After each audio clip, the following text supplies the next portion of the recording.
누가복음 2장 41절부터 51절까지에 있는 말씀을 함께 보시겠습니다. 그의 부모가 해마다 유월절이 되면 예루살렘으로 가더니 예수께서 12살 되었을 때에 그들이 이 절기의 관례를 따라 올라갔다가 그 날들을 마치고 돌아갈 때 아이 예수는 예루살렘에 머무셨더라.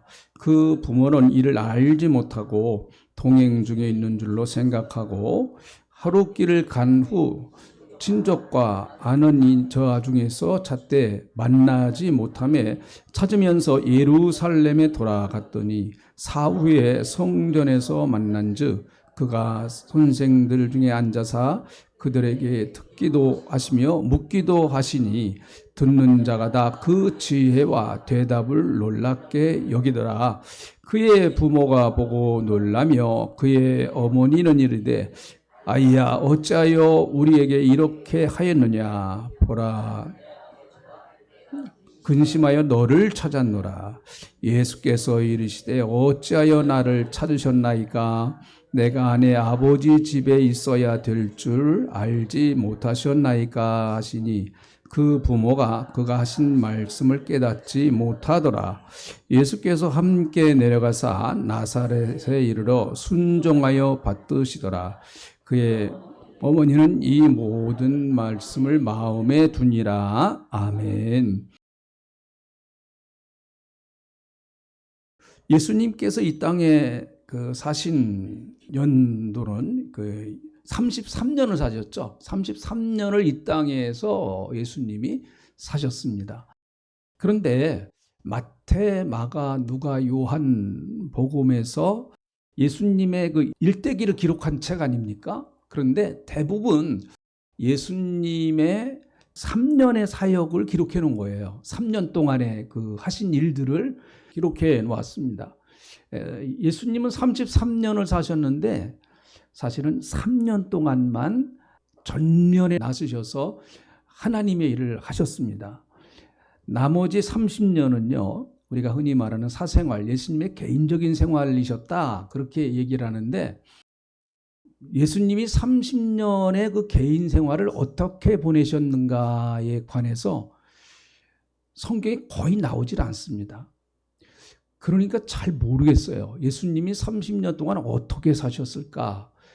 이제 추측해 보건대 아버지가 목수셨으니까 아마 아버지의 일을 도와서 목수로서 일을 하시지 않았을까?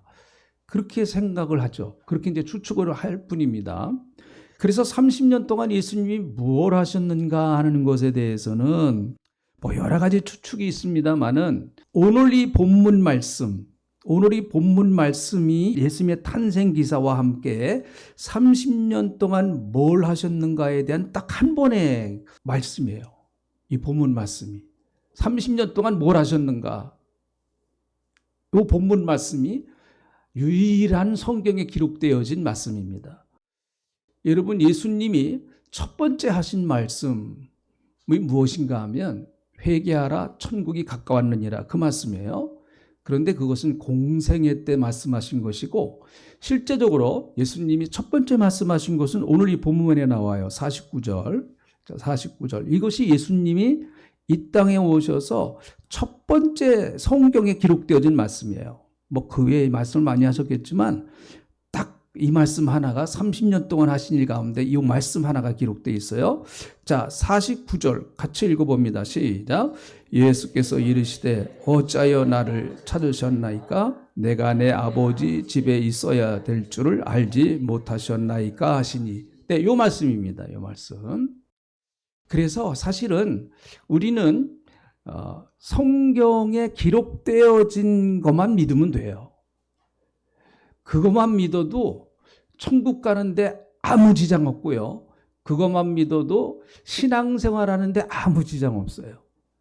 아무 지장 없습니다. 그래서 말씀이 말하는 것까지만 말하고, 또 말씀이 가라고 하는 데까지만 가고, 말씀이 믿으라고 하는 데까지만 믿으면 됩니다. 그 외에 성경이 가르쳐주지 않은 것은 잘 몰라요. 우리는 누구든 잘 모릅니다. 그리고 그런 것들은 구원의 역사에, 하나님의 나라의 구원의 역사에 그렇게 아주 중요한 내용이 아니기 때문에 성경에서 기록을 해놓지 않았다고 봅니다. 그래서 오늘 이 본문 말씀은 예수님이 12살에 예루살렘에 올라가신 이야기를 기록해 놓은 말씀인데요. 예수님이 왜 예루살렘에 올라가셨는가 하면 41절에 보세요. 왜 올라가셨어요? 유월절 지키기 위해서 올라가셨어요. 이스라엘 나라에는요 3대 절기가 있습니다. 유월절, 그리고 오순절, 초막절, 이것이 이제 3대 절기예요. 우리나라로 말하면 뭐 명절이죠. 설날, 추석, 그리고 또 우리가 같이 지키는 민족적인 명절이 별로 이 두 가지가 가장 크죠. 근데 어쨌든 이스라엘 나라는 이 세 가지 명절에는 반드시 예루살렘에 특별한 일이 없는 이상 남자들은 특별히 예루살렘에 반드시 가서 하나님 앞에 예배를 드려야 한다. 이것이 율법입니다. 그런데 나중에는 여자들도 같이 가서 오늘 이 본문 말씀 보니까 예수님의 부모가 같이 가서 유월절을 지켰잖아요. 그러니까 나중에 후대에는 이제 여자들도 같이 가서 지키고 이제 그랬습니다. 이거 굉장히 좋은 일이죠. 자, 유월절은요, 유대인의 달력으로 보면은 1월 14일 저녁부터 시작되는 거예요. 1월 14일 저녁부터 1월 15일 어떻게 보면은 아침까지가 유월절이라고 봐요.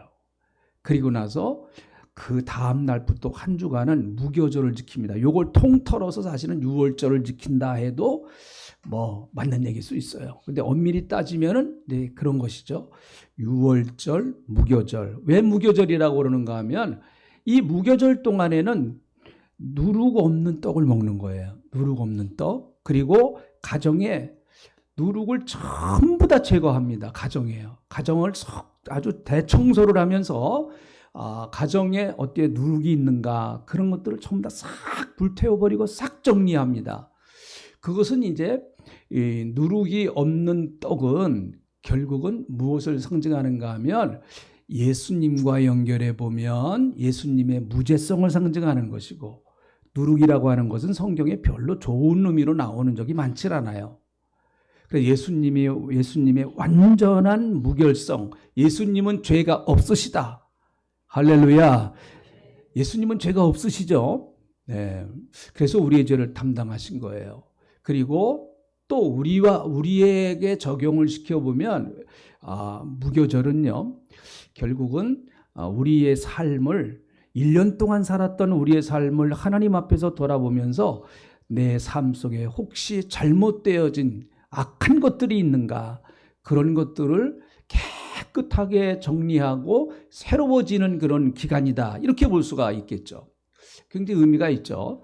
사실은 지금으로 따지면 주일날 하나님 앞에 예배를 드리면서 우리가 한 주간 동안 하나님 앞에 어떻게 살았는가, 한 주간 동안 하나님이 우리에게 주신 축복은 무엇이고, 또 내가 하나님 앞에 새롭게 마음을 다져야 할 것은 무엇이고, 또 행여나 잘못된 것 가운데 회개할 것은 무엇인가, 이런 것들을 우리가 주일날 예배를 드리면서 그런 것들을 점검해 보는 시간이 아니겠습니까?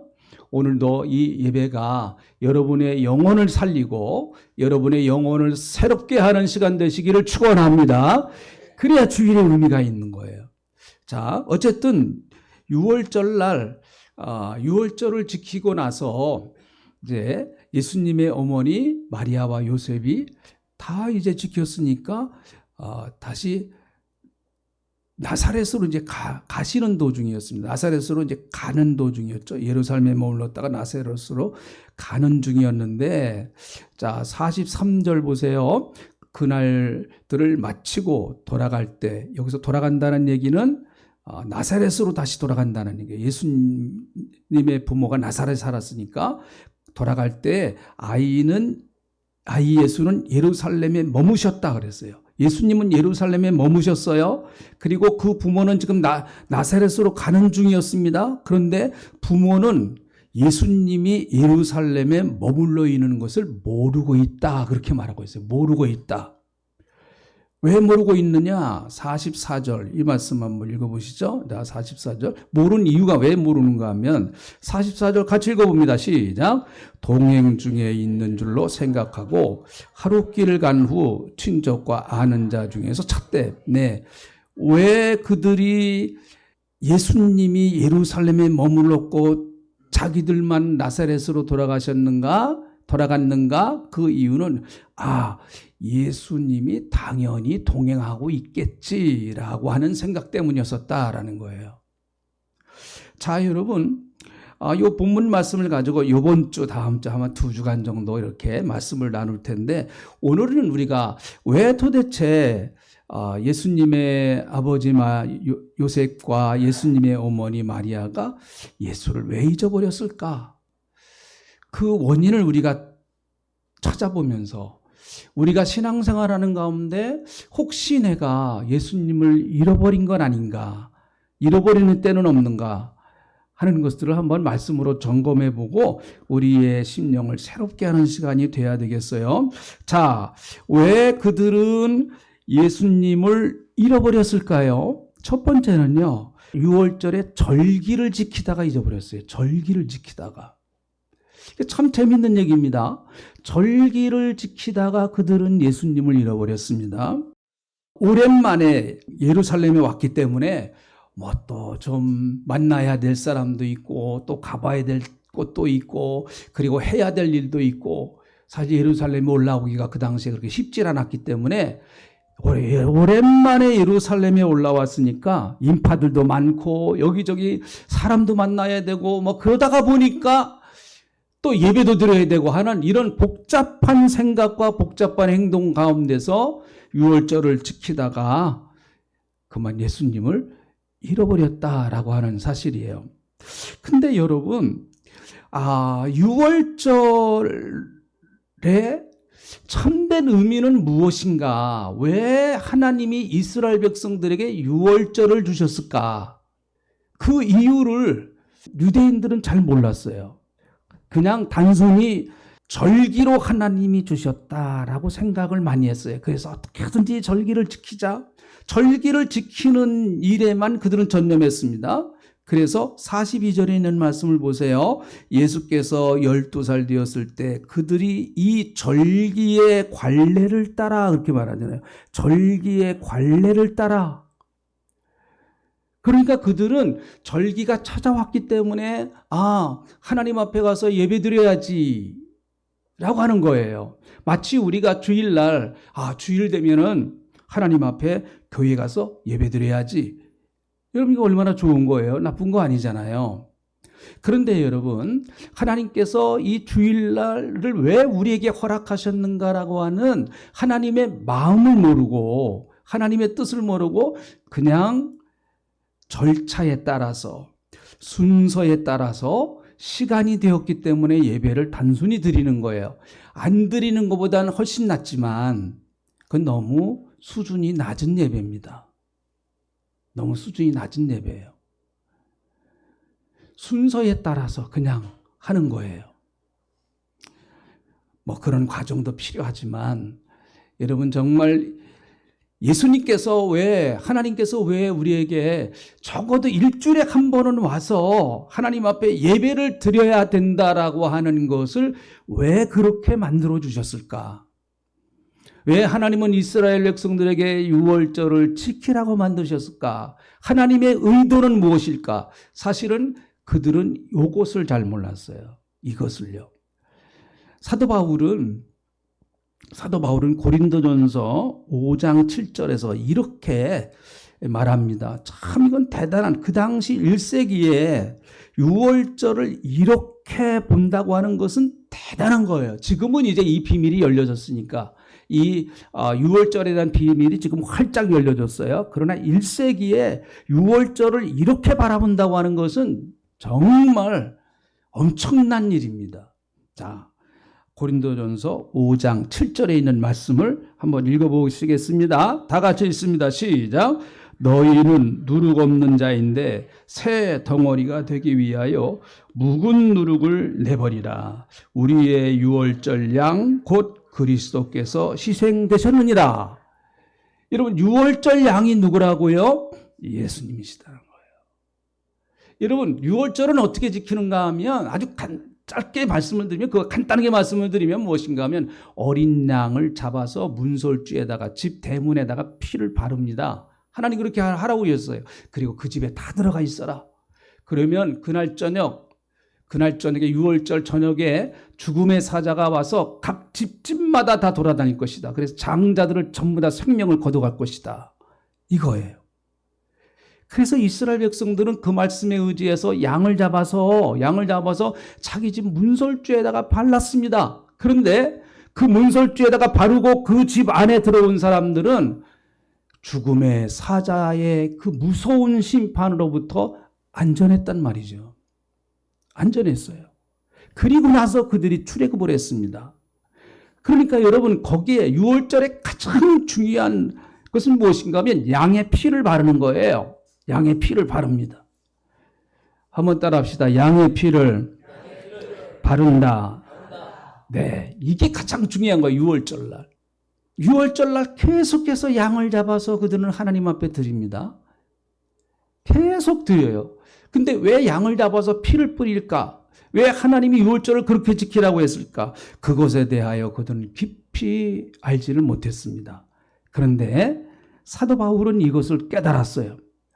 거기서 유월절 양은 누구를 말하는가 하면 결국은 유월절 양은 예수 그리스도를 상징하는 것이고, 결국은 예수 그리스도께서 이 땅에 오셔서 저와 여러분의 죄 때문에 십자가를 지시고 보혈을 흘려주실 것이다 라고 사도 바울이 우리에게 알려주는 거예요. 물론 성령을 통해서 깨달았겠죠. 이건 대단한 깨달음입니다. 엄청난 깨달음이라고 볼 수가 있겠죠. 그래서 그들이 출애굽을 한 것은 결국은 애굽에서 나왔다. 여기서 이집트는 세상을 상징하잖아요. 출애굽을 했다라고 하는 얘기는 세상의 그 파라오의 속정에서부터 그들은 구원받았다. 결국은 악한 영, 세상을 지배하는 그 귀신의 세력, 그리고 마귀의 세력으로부터 우리는 이제는 구원받아서, 죄의 세력으로부터 구원받아서 우리는 이제 가나안 땅 천국을 향해서 가는 하나님의 백성들이다. 이걸 간단히 요약하면 이런 것이죠. 굉장히 구약 성경에서 복음을 설명하는데 아주 너무나 명확하게 드러나는 사건이에요. 이것이요. 명확하게 드러나는 사건입니다. 그 이단인 하나님의 교회에서는요, 제가 언젠가 목사님들하고 전도를 좀 나갔어요. 그런데 어떤 분이 이렇게 밖에 나와서 좀 쉬고 있더라고요. 그래서 그분한테 전도를 해보니까 그 사람이 이제 하나님의 교회 다녀요. 저는 그때까지만 해도 굉장히 오래된 일입니다. 하나님의 교회에 대해서 잘 몰랐어요. 근데 뭐 자꾸 유월절을 지켜야 된대요. 지금도 유월절을 지켜야 된다는 거예요. 예수님도 유월절을 지켰으니까 우리도 유월절을 지켜야 된다는 거죠. 여러분, 하나님의 교회는 지금도 유월절을 지킵니다. 그래서 제가 그러세요? 유월절을 지키세요? 그러면 유월절날 양을 가지고 가십니까? 제가 그렇게 물어봤죠. 양을 가지고 가십니까? 유월절날? 유월절날 제일 중요한 게 뭐라고요? 양 잡는 거예요. 그 유월절날 참 하나님의 교회는 좋겠어요. 양들을 다 잡아가지고 그거 뭐 점심을 먹을래나? 여러분, 자기도 양 안 잡는데요. 그럼 왜 유월절을 지켜요? 양 안 잡는데. 여러분, 왜 오늘날 우리는 유월절을 지키지 않을까요? 왜 양을 잡지 않을까요? 예수 그리스도께서 십자가에서 다 완성을 해놓으셨기 때문에. 할렐루야. 내가 다 이루었다라고 예수님이, 여러분, 구원에 대해서는 예수님이 다 이루어 놓으셨어요. 자, 아멘 하시죠? 아멘. 우리는 그걸 믿는 거예요. 믿음으로 받아들이는 겁니다. 그러면 영적인 유월절이 우리에게 이루어진 거예요. 네. 지금 우리 유월절 안 지킵니다. 근데 그런 이제 의미가 있단 말이죠. 그래서 6월절의 주인공은 예수님이세요. 6월절의 주인공. 한번 따라 합시다. 6월절의 주인공은 예수님이시다. 그런데 안타깝게도 예수님의 어머니 마리아와 요셉은 6월절을 지키다가 예수님을 잃어버렸어요. 이거 참 재밌는 얘기죠. 6월절을 지키다가 예수님을 그만 잃어버리고 말았단 말이죠. 우리의 신앙의 중심은 물론 삼위일체 하나님이세요. 우리의 신앙의 중심은 결국은 예수 그리스도입니다. 우리가 예수님과 나와 어떤 관계를 맺고 있느냐가 대단히 중요한 거죠. 교회 다닌다고 해서 구원받는 거 아니다. 제가 정말 강단에서 너무너무 얘기를 많이 했어요. 교회 다닌다고 해서 구원받는 거 아니다. 교회에서 직분을 받았다고 해서 그 직분이 나를 구원하는 거 아니다. 헌금을 많이 했다고 해서 그 헌금이 나를 구원하는 거 아니다. 그런 것들은요, 다 구원받은 이후에 하세요. 예수를 믿고 구원받아서 너무너무 하나님 앞에 감사하니까 나 같은 죄인이 이렇게 구원해 주셨으니 내가 어찌 가만히 있겠습니까? 내가 조금이라도 주님의 일을 하겠습니다 해서 직분을 맡아서 저는 목사가 됐고 여러분은 권사님 되셨고 집사님 되셨고 또 교회에서 각각 직분을 받는 거예요. 그런데 여러분, 직분의 중심인 예수님은 잃어버리고 직분만 붙들고 있단 말이죠. 직분만. 여러분, 이거 이렇게 된다고 하면 이건 거꾸로 되는 거예요. 신앙이 거꾸로 되는 겁니다. 예수님이 계시지 않는 곳은 기독교가 아닙니다. 다시 한번 잘 들어보세요. 예수님이 계시지 않는 곳은 기독교가 아니에요. 그것은요. 예수님이 계시지 않은데 거기 왜 기독교입니까? 그리스도를 한문으로 번역한 게 기독교란 말이죠. 기독교. 그리스도를 한문으로 번역한 게 기독교예요.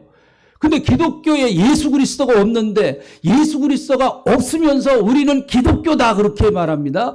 그것은 참 웃기는 얘기죠. 그건 정말 웃기는 얘기예요. 이것은 교회나 성도들도 마찬가지라고 봅니다. 어떤 교회가 좋은 교회일까요? 예수님이 계시면 그 교회는 좋은 교회예요. 자, 아멘 합시다. 아멘. 그렇죠. 우리 교회에 예수님이 계신다고 하면 여러분 제일 좋은 교회예요. 그것이 예수님이 계셔야 제일 좋은 교회입니다. 네. 만약에 여러분 교회에 예수님이 안 계시고 그저 우리끼리만 모여서 찬양하고 기도하고 헌금하고 우리끼리만 모여가지고 하면 기독교의 흉내는 낼 수 있을지 모르지만 거기에 예수님은 안 계시고 그저 우리끼리만 다 그거 한다고 하면 우리는 기독교의 흉내는 낼 수 있어요. 흉내. 그 흉내 내는 거예요. 흉내 내는 거. 예수님은 안 계신데요. 우리에게는 그럴 리는 없습니다. 우리가 이걸 경계하기 위해서 제가 이런 말씀을 드리는 거예요. 오직 우리의 구원자이신 예수님이 교회에서 통치하시고 다스리시고 머리가 되시고 주인이 되시고 그리스도가 높여지는 그런 교회가 정말 좋은 교회죠. 우리 교회가 평생 예수님 오실 때까지 오직 예수 그리스도로 높여지고 그 예수를 전하고 다시 오실 예수님을 우리가 신부되는 우리가 다시 오실 예수님을 등불 들고 기다리는 그런 교회가 돼야 될 줄로 믿습니다. 그래야 그게 좋은 교회예요. 그런데 저는 이제 목회자이니까 좀 안타까운 것들이 좀 있어요. 이런 얘기를 하면 또, 목사님, 우리 교회가 작으니까 저러나 보다. 그렇게 들어도 어쩔 수 없어요. 현대 그리스도인들은 예수님의 십자가보다 교회에 와서 다른 것들을 더 필요로 하는 것 같아요. 교회에 와서 예수님을 만나려고 하지 않고, 진리를 만나려고 하지 않고, 다른 것에 더 관심이 많은 것 같아요. 다 그런 건 아니에요. 그럴 수 있으니까 우리가 정말 경계해야 된다라고 하는 것이죠. 여러분, 교회는요, 죽으나 사나 예수님 붙잡아야 돼요. 죽으나 사나. 세상은 여러분 복음을 여러분들에게 못 줍니다. 줄 수가 없습니다. 교회는 여러분 복음을 주는 곳이에요. 복음을. 예수 그리스도를 배우는 것입니다. 예수님의 말씀을 듣고 예수님을 붙들고 예수님의 생명이 넘쳐야 하고 예수 그리스도의 은혜가 넘쳐야 됩니다. 예수님께 초점을 맞춰야 됩니다. 그럴 때 교회가 살아나는 거예요. 예수 그리스도를 믿어야 우리가 천국 가는 줄로 믿습니다. 이거 잊어버리시면 안 돼요. 누가 와서 무슨 얘기를 해도 이거 잊어버리시면 안 됩니다. 뭐 와서 무슨 별 얘기를 다 해도 예수 믿어야 천국 갑니다. 우리를 천국까지 인도하시는 분은 오직 예수님 한 분밖에 없단 말이죠. 그러니까 우리는 그분에게 초점을 맞춰서 계속 그분을 의지해야 됩니다. 여기 마리아와 요셉은 중요한 절기인 이 유월절을 지키다가 그만 예수님을 잊어버리는 참 안타까운 모습이란 말이죠. 마태복음 17장을 보면 변화산 사건이 나오죠. 베드로, 요한, 야고보 세 사람 제자가 이제 산에 올라갔는데 예수님이 거기서 변화되시잖아요. 그런데 거기에 모세가 나타났고요. 엘리야가 나타났습니다. 베드로 입장에서 보면 모세 어떤 사람입니까? 엘리야 어떤 사람입니까? 모세는 율법을 이스라엘 백성들에게 준 사람이고 이스라엘 백성들을 애굽에서 출애굽시킨 영웅입니다. 엘리야는 어떤 사람입니까? 능력의 사람입니다. 하늘에서 불을 끌어내리기도 하고 물을 끌어내리기도 하는 어마어마한 신비한 역사를 이루었던 사람이에요. 이때 베드로가 한 얘기가 있잖아요. 여기서 초막셋을 짓겠습니다. 하나는 예수님을 위해서, 또 하나는 모세를 위해서, 하나는 또 엘리야를 위해서. 그래서 교회 안에 여러분 모세에게 붙잡혀 있는 사람들도 있어요.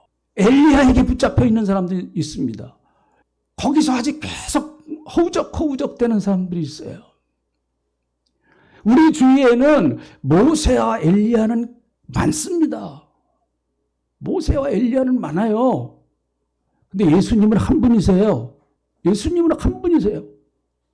모세와 엘리야는 무엇 때문에 존재하는 사람인가 하면 구약시대에 예수 그리스도께서 장차 신약에 와서 그분이 어떤 일을 행하시고 그분은 도대체 이 땅에 와서 무엇을 행하실까 하는 것에 대하여 자기들의 삶을 통해서 그림자로 보여준 사람들이 모세와 엘리야예요. 그리고 그들이 선포하는 말씀을 통해서 장차 메시아가 올 것이다라고 하는 것을 보여준 사람.